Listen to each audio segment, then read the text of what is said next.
ফ্যাসিবাদ মুক্ত বাংলাদেশে লাখো গণতন্ত্রকামী জনগণের আজকের এই বিজয় র্যালি, আজকের এই মিছিল দেশের 18 কোটি মানুষের মুক্তির মিছিল। এই মিছিল গণতন্ত্রের পথে অভিযাত্রা। ঢাকা সহ দেশের সকল উপজেলায় গতকাল যারা এই বিজয় র্যালিতে অংশ নিয়েছেন, আমার সালাম গ্রহণ করুন। আসসালামু আলাইকুম। প্রিয় দেশবাসী, ফ্যাসিস্ট মুক্ত বাংলাদেশে জনগণের সরাসরি ভোটে জনগণের কাছে দায়বদ্ধ, জনগণের কাছে জবাবদিহিমূলক একটি গণতান্ত্রিক সরকার প্রতিষ্ঠার লক্ষ্যে অন্তর্বর্তীকালীন সরকার গতকাল জাতীয় নির্বাচন অনুষ্ঠানের একটি সময়সীমা ঘোষণা করেছে। জনগণের অভিপ্রায় বাস্তবায়নের তাগিদে জুলাই সনদ ঘোষণা করা হয়েছে। জনগণের অভিপ্রায় বাস্তবায়নের এইসব উদ্যোগকে আমরা স্বাগত জানাই। মানুষের গণতান্ত্রিক রাজনৈতিক অধিকার প্রতিষ্ঠার যাত্রাপথে বর্তমানে আমরা ইতিহাসের যে সন্ধিক্ষণ পার করছি, এই ঐতিহাসিক সময়টির জন্য দেশের গণতান্ত্রিকামী জনগণকে দীর্ঘ 1.5 দশকেরও বেশি সময় ধরে অপেক্ষা করতে হয়েছে। উপস্থিত ভাই বোনেরা, ফ্যাসিবাদ বিরোধী দীর্ঘ সময়ে এই আন্দোলনে আমরা আমাদের হাজারো সহকর্মী সহযোদ্ধাকে হারিয়েছি। আমাদের অনেক সন্তান স্বজনের বুকের তাজা রক্ত দেখতে হয়েছে। বঞ্চিত হয়েছেন বাবা মায়ের জানাজা থেকে অনেকে। সন্তানকে ধরে নিয়ে যাওয়া হয়েছে, স্ত্রীর সামনে থেকে স্বামীকে ধরে নিয়ে যাওয়া হয়েছে, সন্তানের সামনে থেকে পিতাকে ধরে নিয়ে যাওয়া হয়েছে। গুম হয়ে যাওয়া এখনো বহু সন্তান পিতার জন্য অপলক চোখে অপেক্ষা করছে। প্রিয় ভাই বোনেরা, ফ্যাসিবাদ বিরোধী আন্দোলনের সময় বিএনপি সহ বিরোধী দল এবং মতের নেতাকর্মী সমর্থকদের বিরুদ্ধে লক্ষ লক্ষ মিথ্যে এবং রাজনৈতিক উদ্দেশ্য প্রণোদিত মামলা দেওয়া হয়েছে। বিএনপির এমন নেতাও রয়েছেন যাদের বিরুদ্ধে শতাধিক 200-300 মামলাও রয়েছে, এমনকি 4 শতাধিক মামলা রয়েছে। গুম অপহরণের শিকার হয়েছেন বিএনপি সহ বিরোধী দলের শত শত রাজনৈতিক নেতা কর্মী। শুধুমাত্র 2024-এর গণ অভ্যুত্থানে 1,500-এরও বেশি মানুষকে হত্যা করা হয়েছে। খুনিদের বন্দুকের নল থেকে মায়ের কোলে থাকা 4 বছরের শিশুও রেহাই পায়নি। ক্ষমতালোভী ফ্যাসিস্টের কারণে আমাদের অনেক সাহসী সেনা কর্মকর্তাদের হত্যাযজ্ঞের শিকার হতে হয়েছে। বিডিআরের নাম পর্যন্ত পাল্টে দেওয়া হয়েছে, ভেঙে দেওয়া হয়েছে আইন শৃঙ্খলা রক্ষাকারী বাহিনী পুলিশের মনোবল।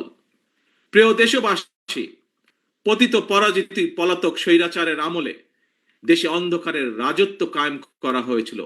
সুতরাং আমি বলবো, আজকের এই মিছিল অন্ধকার থেকে বেরিয়ে আলোর পথে যাত্রা। তবে প্রিয় ভাই বোনেরা, প্রিয় দেশবাসী, তবে এ যাত্রা কিন্তু খুব সহজ নয়।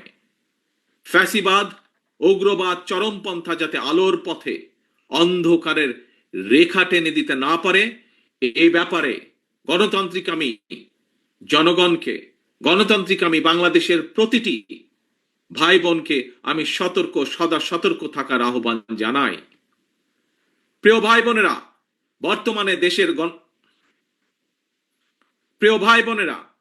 বর্তমানে দেশের গণতান্ত্রিকামী জনগণের সামনে নিজেদের অধিকার প্রতিষ্ঠার এক অপার সম্ভাবনা এবং সুযোগ তৈরি হয়েছে। আমরা যদি এই সুযোগকে কাজে লাগিয়ে দেশে জনগণের রাজনৈতিক শক্তি প্রতিষ্ঠা করতে পারি, জনগণের রাজনৈতিক এবং অর্থনৈতিক ক্ষমতা নিশ্চিত করতে পারি, তাহলে ভবিষ্যতে আর কেউ ফ্যাসিবাদ প্রতিষ্ঠা করার সুযোগ পাবে না, দেশকে তাবেদার রাষ্ট্রে পরিণত করতে পারবে না। আমাদের ভাই বোন সন্তান স্বজনদের জীবনের বিনিময় আমাদেরকে আর কখনো 2024-এর মতন 24 দেখতে, রক্তাক্ত 24 দেখতে হবে না। আমি ধর্ম বর্ণ নির্বিশেষে প্রতিটি নাগরিকের দৃষ্টি আকর্ষণ করে বলতে চাই, আপনার নিজের অধিকার প্রতিষ্ঠা করার জন্য আপনার পরিবারের নিরাপত্তা নিশ্চিত করার জন্য বর্তমান এবং ভবিষ্যৎ প্রজন্মের সামনে একটি নিরাপদ বাংলাদেশ প্রতিষ্ঠার জন্য একজন নাগরিক হিসাবে আপনার সিদ্ধান্ত নেবার সময় এসেছে। প্রিয় ভাই বোনেরা, বিএনপির নেতৃত্বে গণতন্ত্রের পথে অভিযাত্রায় বিজয় মিছিলের শুরুতে আমি স্বাধীনতা প্রিয়, গণতন্ত্র প্রিয় দেশবাসীর উদ্দেশ্যে আহ্বান জানিয়ে বলতে চাই, যিনি যে রাজনৈতিক দলেরই সদস্য হন না কেন, আমাদের অবশ্যই মনে রাখা দরকার, ফ্যাসিবাদ শাসন আমলে আমরা কেউ নিরাপদ ছিলাম না, আমাদের সন্তানেরা নিরাপদ থাকতে পারেনি। প্রিয় ভাই বোনেরা, প্রিয় দেশবাসী, বিএনপির নেতৃত্বে গণতন্ত্রের অভিযাত্রায় বিজয়ের শুরুতে আমি স্বাধীনতা প্রিয়, গণতন্ত্র প্রিয় দেশবাসীর উদ্দেশ্যে আহ্বান জানিয়ে বলতে চাই, যিনি যেই দলেরই সদস্য, রাজনৈতিক দলেরই সদস্য হন না কেন, আমাদের অবশ্যই সকলের একটি কথা মনে রাখা দরকার, ফ্যাসিবাদ শাসন আমলে আমরা কেউই নিরাপদ ছিলাম না, আমাদের সন্তানেরা কেউ নিরাপদ থাকতে পারেনি, আমাদের ভোটের অধিকার কেড়ে নেওয়া হয়েছিল, আমাদের সকল গণতান্ত্রিক রাজনৈতিক অধিকার কেড়ে নিয়ে গণতান্ত্রিক আমি জনগণের জন্য সমগ্র সারা বাংলাদেশটাকেই বর্বর বন্দিখানা, আয়নাঘর বানিয়ে ফেলা হয়েছিল। সুতরাং দেশে যদি গণতন্ত্র এবং আইনের শাসন না থাকে, তাহলে নারী কিংবা পুরুষ, সংখ্যালঘু কিংবা সংখ্যাগুরু, আমরা কেউই নিরাপদ নই। একমাত্র গণতন্ত্র এবং আইনের শাসনই জনগণের নিরাপত্তা নিশ্চিত করতে পারে। সেজন্যই আসুন দেশে গণতন্ত্র এবং আইনের শাসন নিশ্চিত করার জন্য রাষ্ট্র এবং সরকারে জনগণের কর্তৃত্ব প্রতিষ্ঠা করার জন্য হাজারো শহীদের রক্তের বিনিময়ে অর্জিত আমাদের গণতান্ত্রিক রাজনৈতিক অধিকারগুলোর সুষ্ঠু প্রয়োগ এবং চর্চা করি।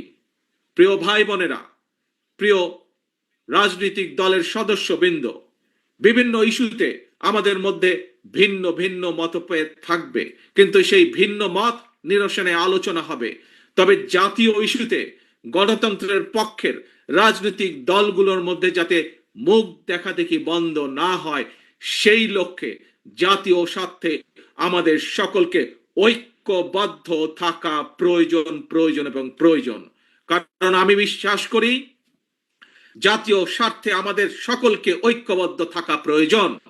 কারণ আমি বিশ্বাস করি ধর্ম, দর্শন, মত যার যার, রাষ্ট্র আমাদের সবার। স্বাধীনতা প্রিয়, গণতান্ত্রিক আমি প্রিয় ভাই ও বোনেরা, জনগণের রায় রাষ্ট্র পরিচালনার দায়িত্ব পেলে বিএনপি কি ধরনের রাষ্ট্র, সরকার এবং রাজনীতি পরিচালনা করবে, দলের পক্ষ থেকে ইতিমধ্যেই 31 দফার মাধ্যমে একটি রূপরেখা জনগণের সামনে আমরা উপস্থাপন করেছি। একই সঙ্গে অন্তর্বর্তীকালীন সরকার সকল গণতান্ত্রিক রাজনৈতিক দলগুলোর সাথে পরামর্শ করে সংস্কার প্রস্তাব চূড়ান্ত করেছে।